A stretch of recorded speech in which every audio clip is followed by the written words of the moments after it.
Bismillahirrahmanirrahim. Assalamu alaikum. Good evening, everyone. I'm Dr. Shakil Ahmed from eLearning Center, Markaz Ta'alim Electroni, Jazan University.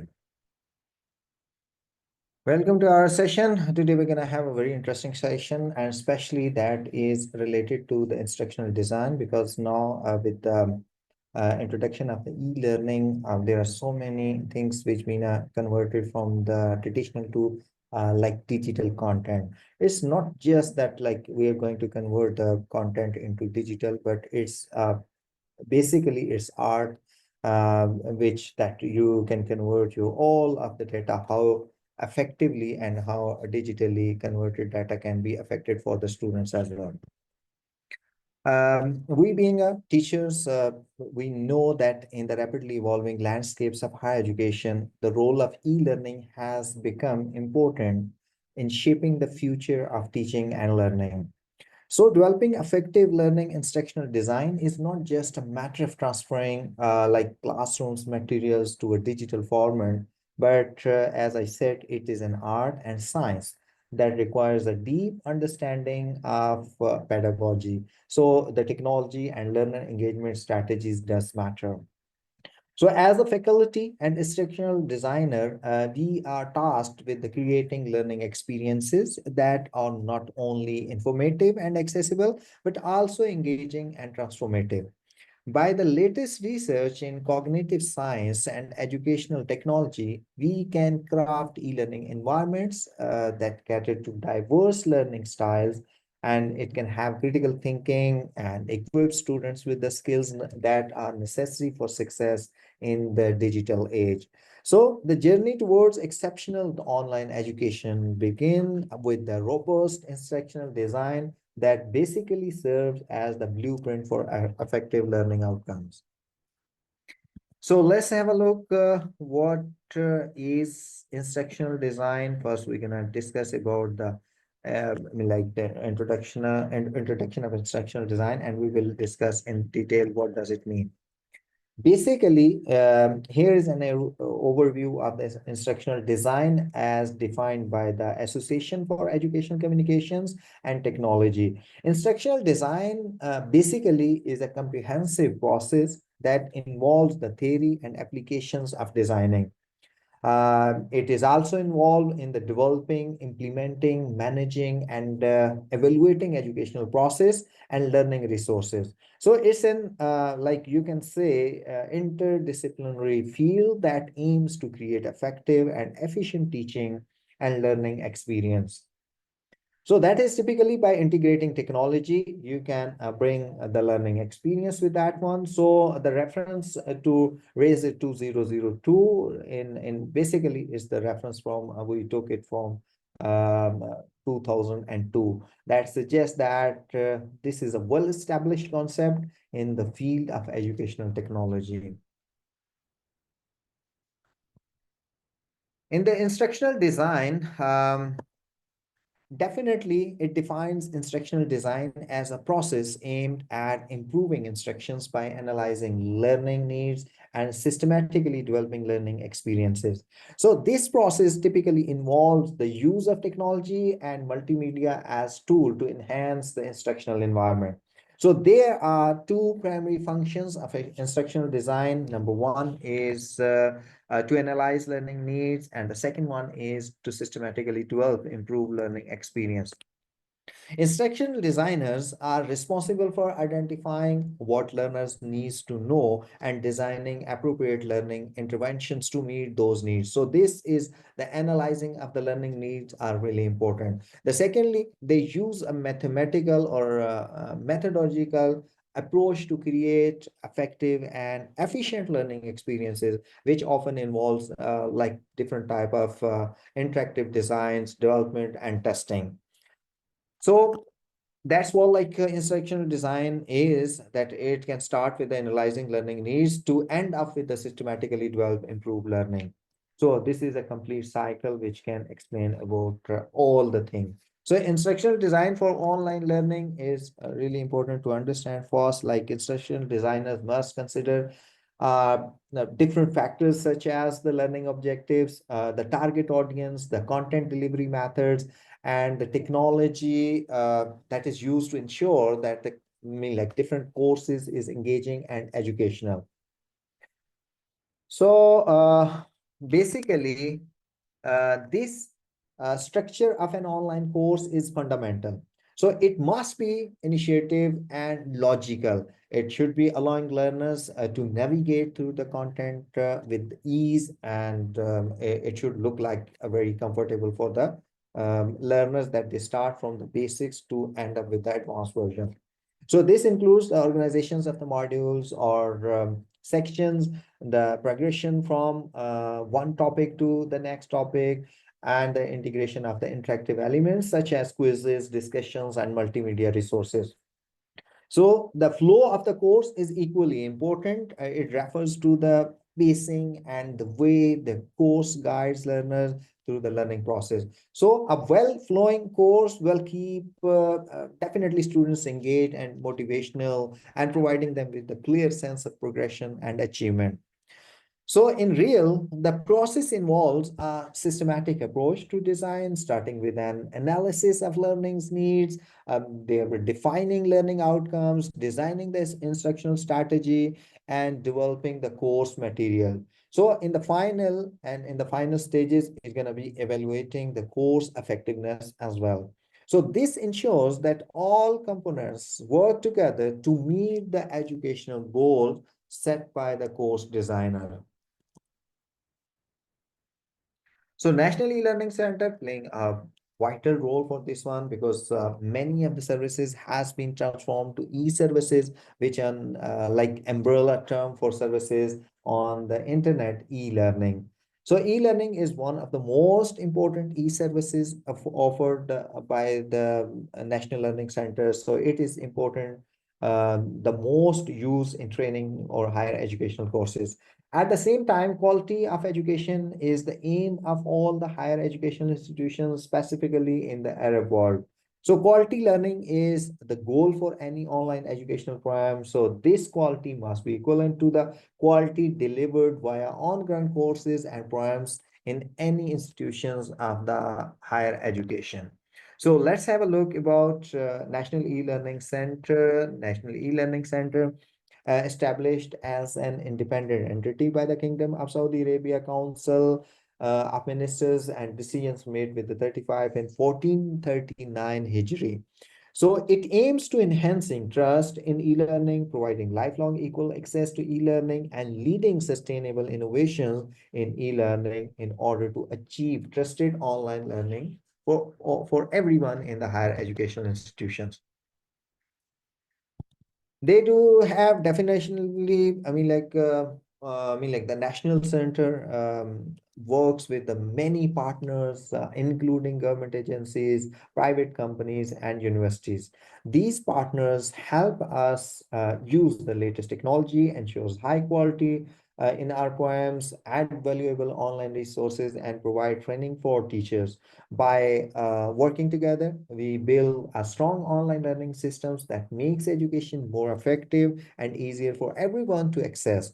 Jazan University is also one of the success partner of National E-Learning Center. The reason behind National E-Learning Center is basically connected with the higher education institutions, and all the higher education institutions, including all the universities, being connected with E-Learning Center in Riyadh. And if you are going to offer any of the university would like to go with the distance learning and offering some kind of degree courses or the certificate courses, first they have to build and develop all the courses. Then they collaborate with the e-learning center, because this is the National E-Learning Center. So you have to coordinate with them. And once they approve all of your content, then you can offer a degree or diploma courses in your university. Like Jazan University is working hardly to bring back the distance learning. We have got many approvals for some of the courses, and some are still on the go. So this is what the National E-Learning Center performing a lot of things that are really important for the e-learning. Now we are going to have a look about the content design and development standards partners, because E-learning center, the National E-learning Center, Riyadh, always follow the different standards to evaluate your courses, because any of the university, as I said, like if you want to offer distance learning degree courses or diploma courses, you have to follow all the standards which being offered or being used by the National E-learning Center. Then they can approve your course. So let's have a look what kind of e-learning development standards being like using by the e-learning center.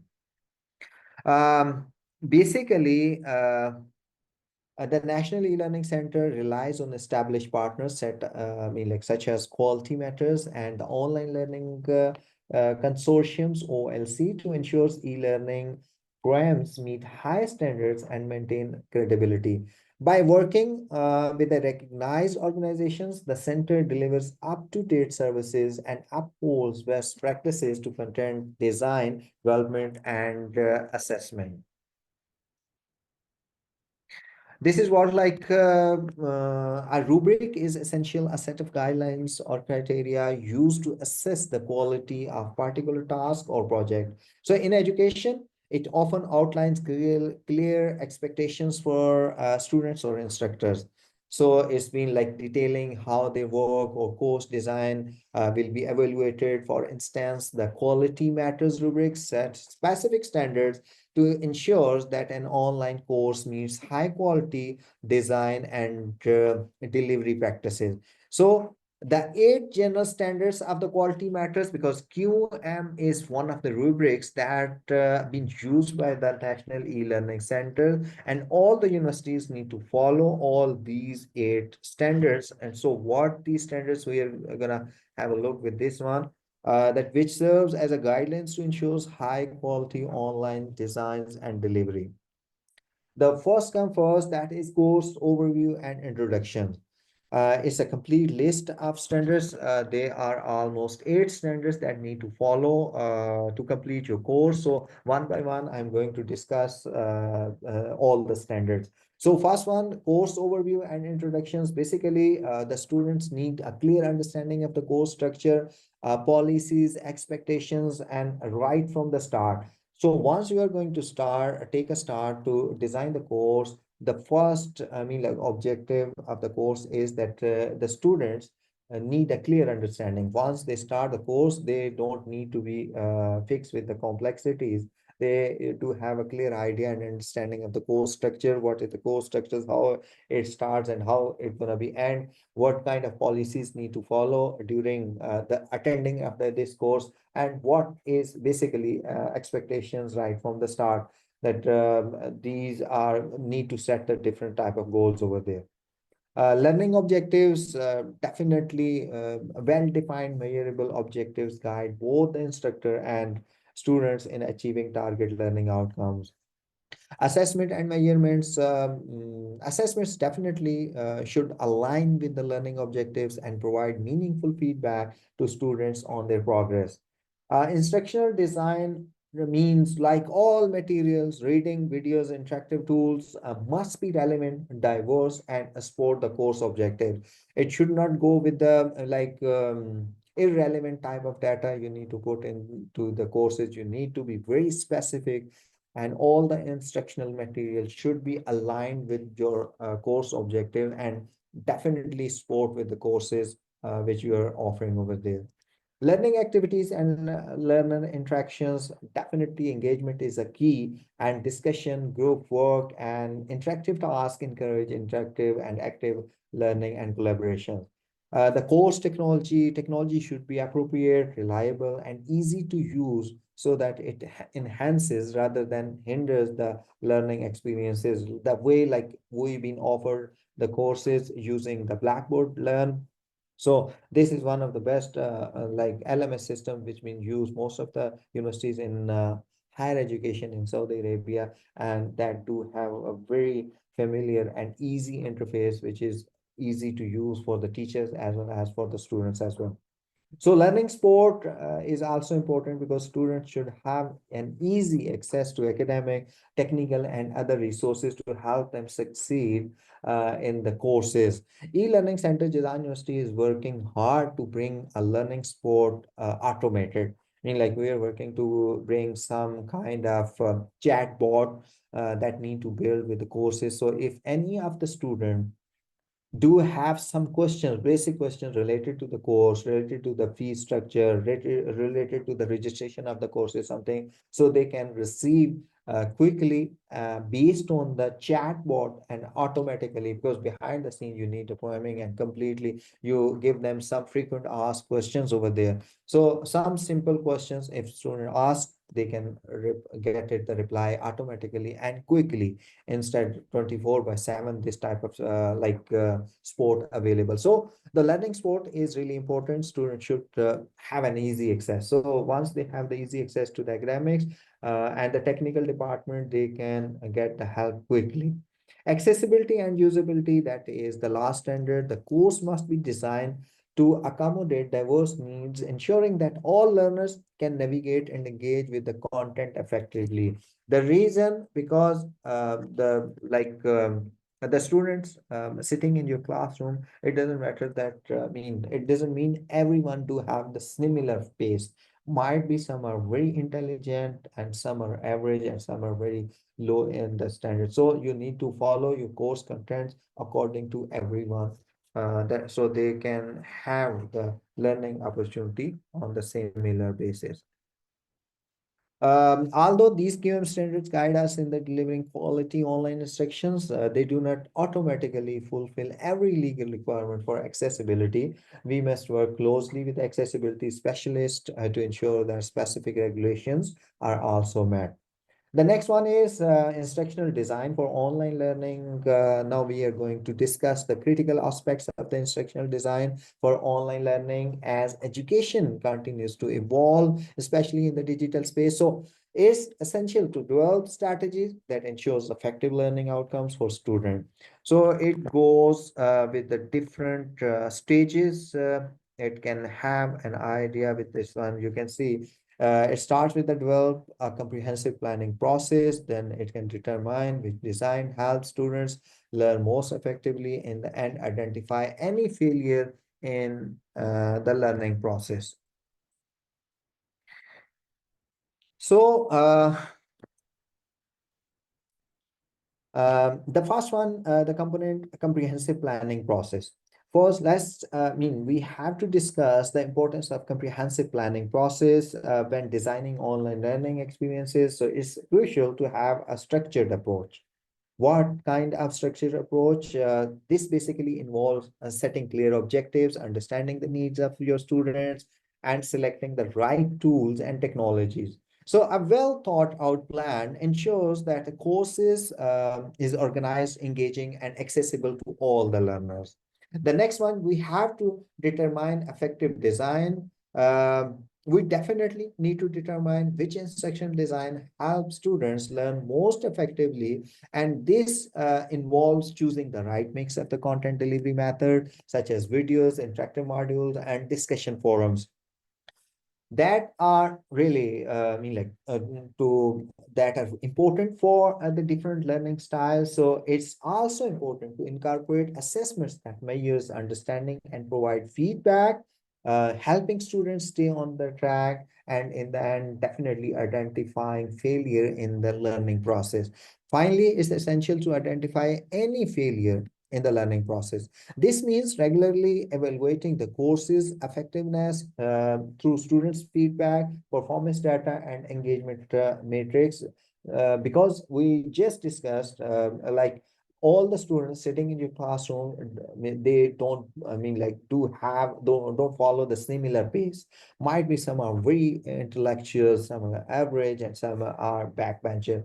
So their feedback will let you know that your design of the course is either it's very complex, it's very easy, or it's in the medium level. So It depends on the feedback, and you can make changes accordingly instead of getting failure. So by pinpointing areas where students may be struggling, we can make necessary adjustments to improve the learning experience. So it doesn't mean that once you have like created all the content and that's final, you can continue with these content for all the semester, for all the years or something like that. No, you need to follow the feedback of the students, and if you feel that majority of the students are struggling with the specific part of the courses, you have to follow and make some changes in that course, so that will give a more flexible interaction with the students.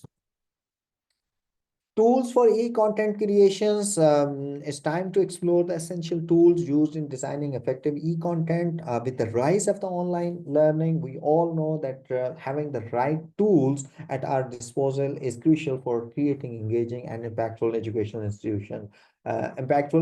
material. So authoring tools, firstly, we have authoring tools. These are software, a different type of software applications that allow teachers to create interactive and multimedia rich content. Examples include different type of softwares available in the market, but Articulate, Storyline, and Adobe Captivate, most famous softwares available to create the content. So these tools enables the integration of text, images, videos, and quizzes, making the learning experience more dynamic. Video tools are another critical component. Platforms like Filmora and Camtasia helps in creating high quality educational videos. Videos can be simplify complex concept, provide visual demonstrations, and make learning more engaging for the students. Because there is one research that if you have a complete theory inside the classroom during the lectures, might be after the classroom, 70% of the data would be removed from the minds of the students once they left the class, once they leave the class. So the second, if you have something like in the form of written, might be like it could contain the 50% of the information retained in their mind. But if you have something in the form of video, in the form of visuals, around 70% of the information retained in the minds of the students once they leave the classrooms or once they complete their courses. So videos are more effective than anything else. Audios are definitely effective, but they are not they don't have the effectiveness like the visual, because the visually, once you're watching something, you're analyzing something visually, your mind accepts it more quickly. Interactive tools are also important and essential for the engagement. So these tools allow students to interact with the content through quizzes, simulations, and drag and drop activity. So interactive elements not only make learning more enjoyable, but also helpful to reinforce the knowledge. Content tools, lastly, we have to discuss about the content tools. They are helping and helpful for the organizing and presenting informations effectively. These includes learning management system like Moodle or Blackboard, which provide a structured environment for delivering e-content and tracking students' progress. So now the time to discuss about the e-learning authoring tools. We brought some tutorial videos for you that can help you to understand that how e-learning authoring tools can help teachers to create content that is really important. So top 5 authoring tools which are available in the market, we brought in the form of the tutorial video. So let's have a look about this. About in this video. Rise is an authoring tool built with mobile in mind, responsive mobility, because you can do it in like laptop, landscape, tablet, vertical. Super easy for you instructional designers out there to use. It is part of Articulate 360. Number 2 is Captivate. This is an Adobe product. We love Captivate. We've worked a lot with Captivate. Easily transforming your PowerPoints into interactive e-learning content. Super cool. You can take that PowerPoint slide, import it, and then you can add questions for your learners to take. The third authoring tool is Storyline. Storyline. Now, this is the OG of authoring tools. So, if you know Storyline, well done. Promote the heck out of yourself. Storyline is basically a way to customize the heck out of courses. It is also part of what, Hector? Articulate 360. Exactly. Now, the fourth authoring tool for you is Loom is easy. It is the easiest tool on the board, and you can actually use Loom to create e-learning out of PowerPoints as well. This is a screen recording tool and super easy to use. It also could act as an LMS. Loom is amazing. It is the lowest cost option on the board, and we think it's the highest value one. Check it out. Last but not least is native to an LMS. There are LMSs that have authoring tools built into the LMS. Well, Rise, Storyline, Captivate, and Loom are amazing. You don't necessarily have to use an authoring tool because a lot of LMSs have them built in. One of our favorite LMSs that have them built in, which we have a ton of videos about, is Kajabi. Kajabi is a great example of a learning management system, and LXP. It also has a native authoring tool. Personally, I mean, like in the video, as I said, like the learning management system already have, like we are using the Blackboard that already have the built-in authoring tools. You can create the content inside that one. But if you want to go outside the Blackboard, personally, I like the Articulate 360 because for the e-learning center, we are creating and engaging content and courses by using the Articulate 360. This is basically not the free but purchase version, but initially you can use for the trial version as well.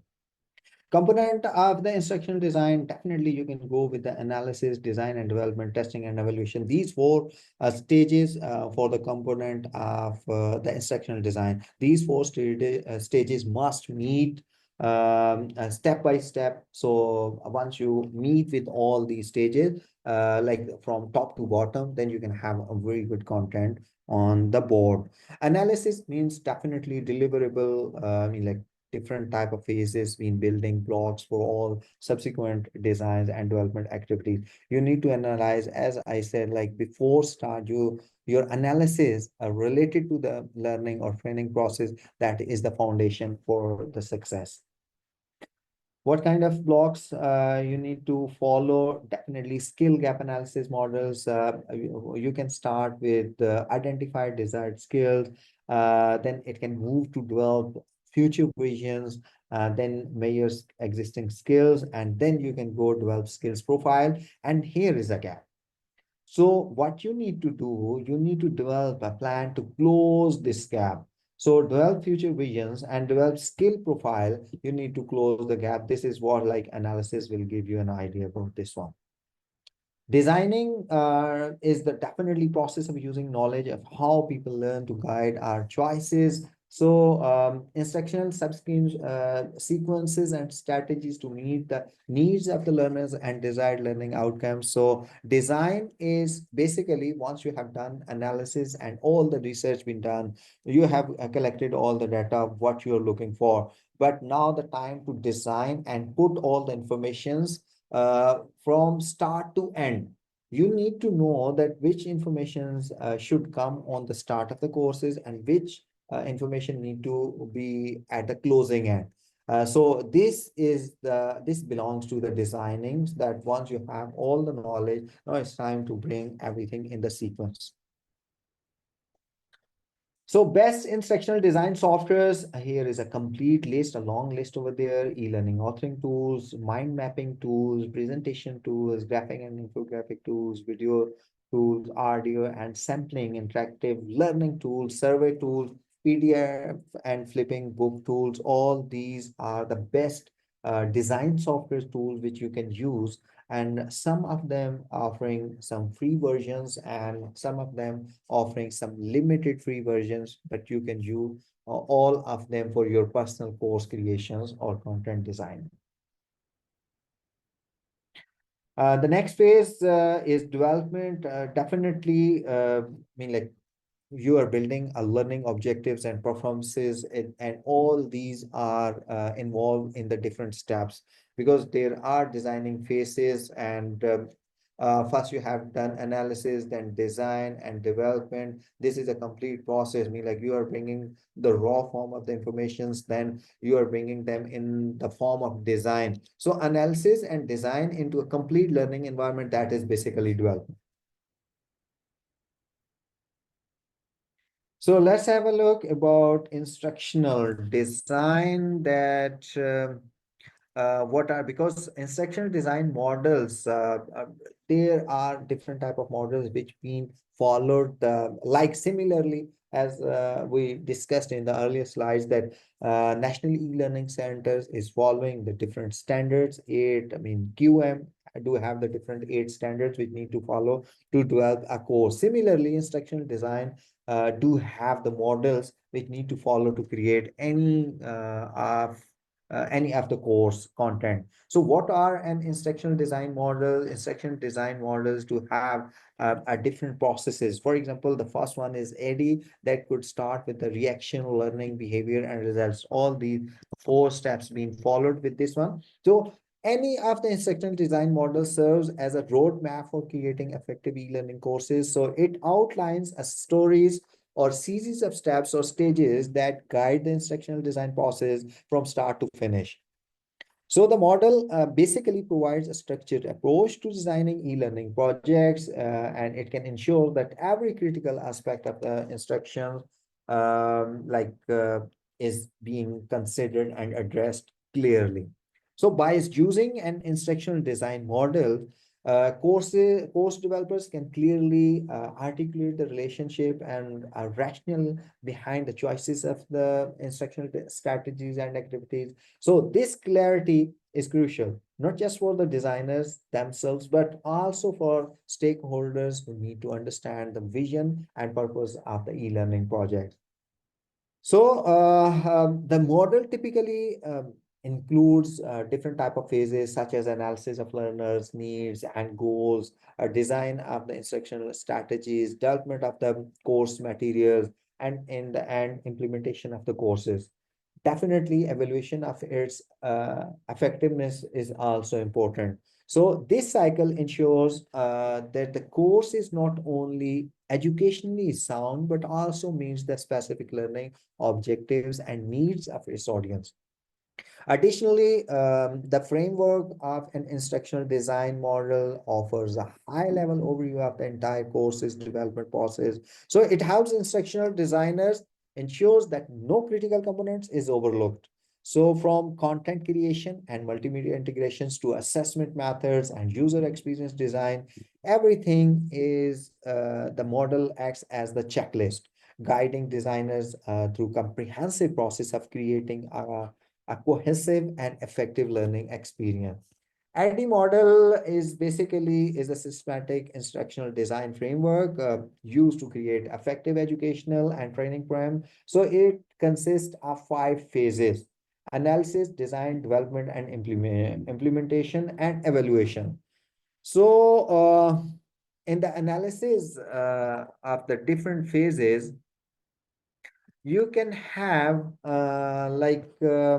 learning needs, goals, and audience, which basically characterize as identified. So the design phase involves planning the courses, different type of structure, objective, and instructional strategies. So what we do during the development, the actual learning materials such as videos, quizzes, and interactive models are created. After creation of all these models, the implementation phase focuses on delivering the course to learners. So basically ensuring they have the necessary support and everything up to date from start to end. Finally, the evaluation phase assess the course's effectiveness through feedback and performance data. It is allowing basically for continuous improvement. So the ADDIE model is widely used because it provides a structured, flexible, and interactive approach to designing impactful learning experience. So let's have a look. We already discussed all these 5 stages. So let's have a look about how does it work. In this video, I'll provide a general overview of the ADDIE model of instructional design. ADDIE is one of the most popular models for creating training curriculum. The ADDIE model provides learning designers with an essential structure for designing curricula in any learning environment, such as in education, corporate settings, government, nonprofit, or any other organization where learning takes place. ADDIE is composed of 5 essential stages: analysis, design, development, implementation, and evaluation. Let's take a look at each of these in more detail, starting with the analysis stage. At the analysis stage, instructional designers gather information and make decisions that will make the training development process much smoother later. There are several major activities that occur at this stage. Instructional designers identify the training needs. Learning objectives are created that address the needs. They define who their audience is to which the instruction will be targeting. The training content is selected that will help the target audience achieve the learning objectives. The most appropriate delivery methods are then selected. The resources and constraints are established that direct by when the project will be complete, the budget allotted, and the resources available. During this stage, communication begins with those who may be involved in the design or implementation. This may include graphic designers, corporate trainers, and more. This information is used to guide the activities of the instructional designers during the next stage, the design stage. During the design stage, the instructional designer creates the blueprint for the instruction. There are several major activities included in this stage. The learning content and information is sequenced into logical segments or units. Storyboards are created for e-learning modules or training videos.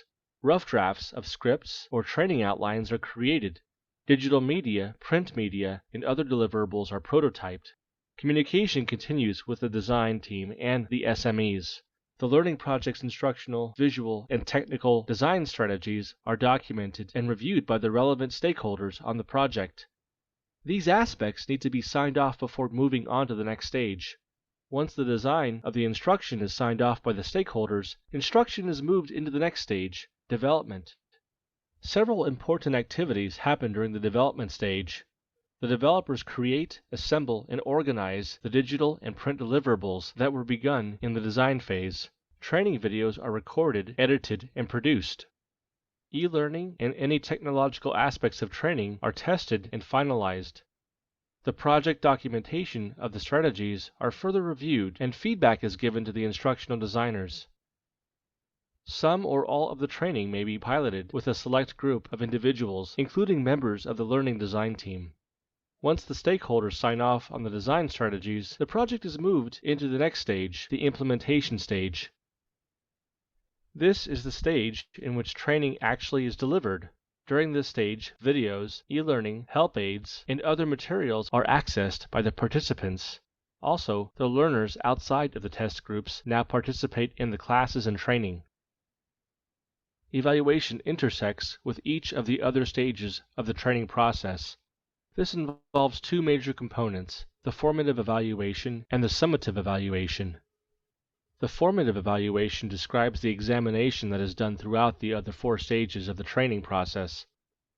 The formative evaluation allows those involved in the training or curriculum development to recognize potential barriers to the training before they happen, respond to training challenges as they occur, avoid repeating mistakes, and make course corrections as needed. The summative evaluation focuses on examining the outcome of the training during the implementation stage. The information gathered from the summative evaluation continues to guide the project design process.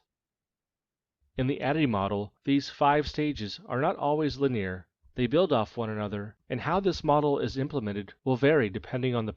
So that's why we have to follow all these 5 stages for the ADDIE model, and you're gonna start with analysis, then you have to design, development, implementations, and in the end you go ahead evaluations. But you can see a different arrows. It means first you have to done analysis, and then you can go for the design. Then you can go back for the analysis, and then you can design. But over here, evaluations mean connected with all these four stages. Like evaluation mean you can go with the analysis, you can redesign everything, you can go for the redevelopment, and you can have the implementation, some kind of like pilot projects, and then you can go for the final like implementation of the project. So here, these five stages are really important to follow to create any of the good content. We already discussed all these five stages in detail, and by this video you got more idea what is ADDIE model. In this video, Now the time to discuss about Bloom's taxonomy. What does it mean? Like this basically is this is a hierarchical framework used to classify educational learning objectives into level of complexity, and specifically developed by the the name was used for the Benjamin Bloom and his colleagues in 1956. So based on their name, it's became the name of Bloom's taxonomy. It basically categorized learning into three domains: cognitive means thinking, affective mean emotional, and psychomotor mean like physical skills. So with the cognitive domain being the most widely used, the cognitive domain is structured into uh, different 6 levels. All these 6 levels gonna start with the remembering, means recalling the different facts; understanding means grasping meanings; applying means using knowledge in the new situations; analyzing means breaking down informations; and evaluating means making judgments; and in the end, creating means producing new ideas or products. So Bloom's taxonomy basically helps teachers design lessons and assessments that promote higher order thinking skills, and ensuring students progress from basic knowledge acquisitions to more complex, critical, and creative thinking. It means it can remain a foundational tool in curriculum development and instructional design. So let's have a look how Bloom's taxonomy does work. So I hope you got the idea about the Bloom's taxonomy, because this was a step-by-step guide. So from analyzing to end of the point, you can go ahead and follow all the steps to create some critical thinking based content. The next one is Gagne's 9 events of instruction. So this is a widely recognized instructional design model developed by Robert Gagne. So that outlines a systematic approach to basically effective teaching and learning styles. The model basically consists of 9 sequential steps designed to engage learners, and they're going to facilitate the acquisition. So different type of knowledge and skills can be done by using this model. These events are like there are 9 events. It can go with the gain attentions, mean capture learners interest. The second one, inform learners of objectives. It means that clarify what they will learn. The third phase is stimulate recall a prior learning. It means activate existing knowledge. And the fourth one is present content. It means deliver new informations. Provide learning guidelines means offer sports and strategies. Um, Elicit performance means allow learners to practice and provide feedback, give constructive responses. Assess performance means evaluate understanding, and in the end, enhance retention and transfer. It means help learners applying knowledge in the real world context.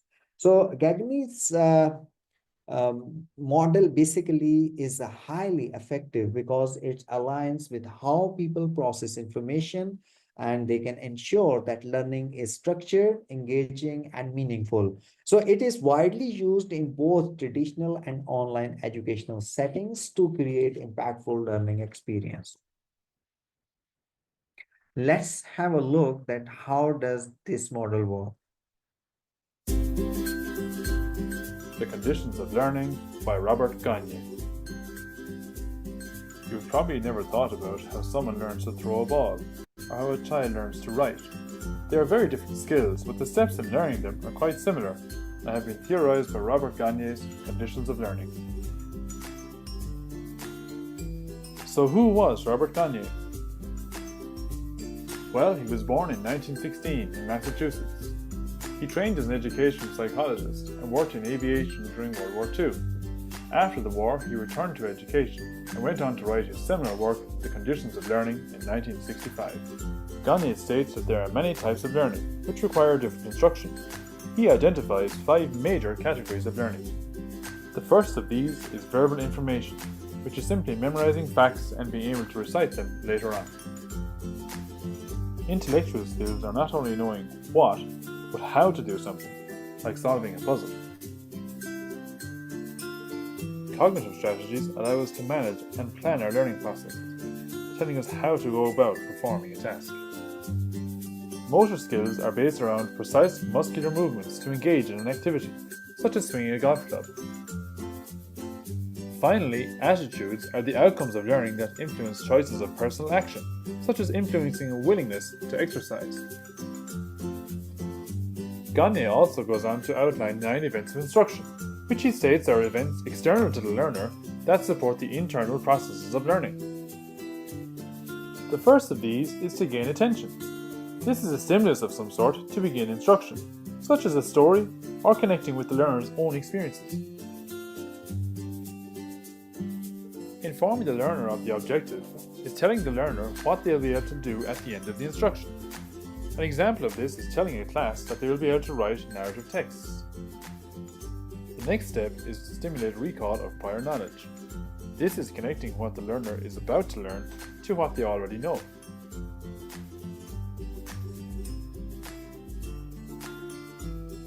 Presenting the materials is the next step. This involves presenting content across a range of different modes, so as to best engage the learner.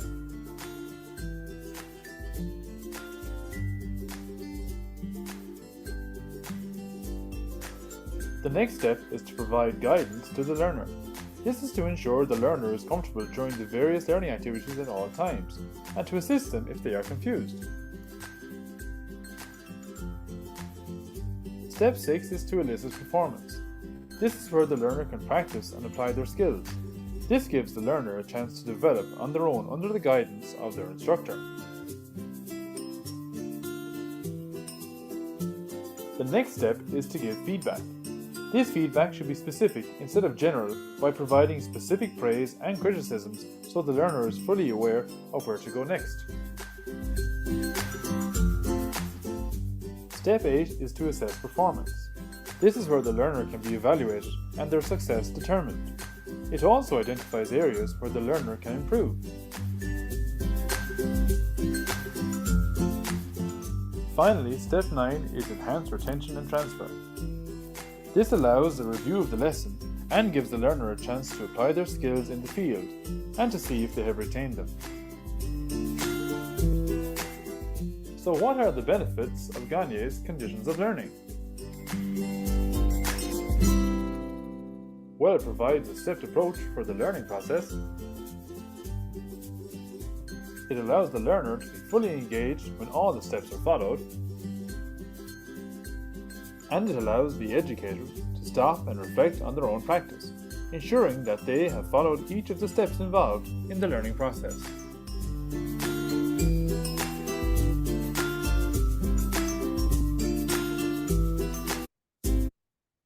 So by following all these steps and all these stages, 9 stages, you can engage, you can better engage the students definitely for the e-learning content. We are now approaching to end of the presentations. In conclusion, in my opinion, the utilization of an instructional design model is a fundamental definitely in the era of e-learning, and it is acting as the blueprint that shapes the architecture of educational experience. So it ensures that the courses we develop are not only like grounded in pedagogical theory, but are also practical, applicable, and tailored to the unique needs of learners. So by following all these steps, like you're gonna making the like preparing the some kind of learning experience by using the evaluations, reactions, behavior, results. These does matter. By following the different models, by following the different stages of the different models, you can have the better engagement for all kind of students. And definitely this will give you an idea that how you can create a good instructional design for your courses. Because in traditional way of teaching, I mean, you can use a different type of content, but once you are transferring and the similar data to the digital content, it needs a scientific thinking over there, a critical thinking, because the online content could be a little different than the traditional content. Because in the traditional way of teaching, the students are sitting in front of you. You can evaluate them on a, I mean, like the based of their emotions, based of their participation, based of their feedbacks, because they are in front of you. But once you are dealing with the e-learning content, with the distance learning students, at that time you cannot find their emotions or feedback directly, because at that time your content would decide that either they are engaged with the content, or they are feeling boring and they just logged in and stay away from the knowledge-based learning.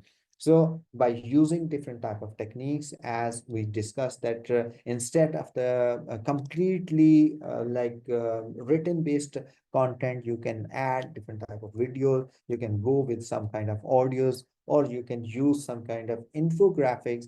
The more you use the infographics, the more the student can be engaged. We do have discussed in different training sessions that you can use different type of softwares to engage the students inside the classrooms and outside the classroom for the e-learning and distance learning students. I hope by using these techniques, you could have a better idea of how instructional design matters for the content of the creation of the different courses. So by using these techniques, you can engage your students in a better way in your classrooms. Thanks being here. If you have any questions, you can ask me.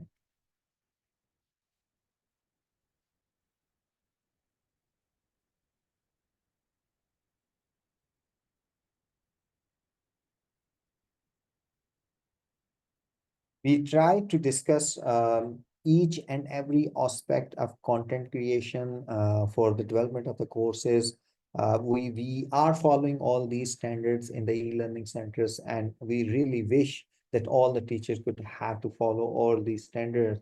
So once they're following different type of models, which we already discussed in this presentation, I believe and I promise that you can bring a very good result for your students, because it doesn't matter that you are teaching face to face or e-learning, because now is the combination. Now it's a blended learning. It's no more only the traditional teaching or the e-learning. You're gonna have a lot of different courses where you can present the lecture inside the classroom, but you're sending them assignments, quizzes, and e-exams online inside the LMS system. And on somehow sometimes you're using your learning management system as a I mean like second most important part of the teaching.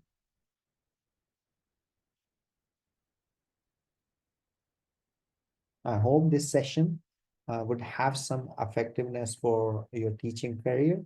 So just utilize all these techniques which we have discussed, and do some practice and use some different type of softwares which can help you to create some specific content, objective based content. If you have any questions, you can ask me.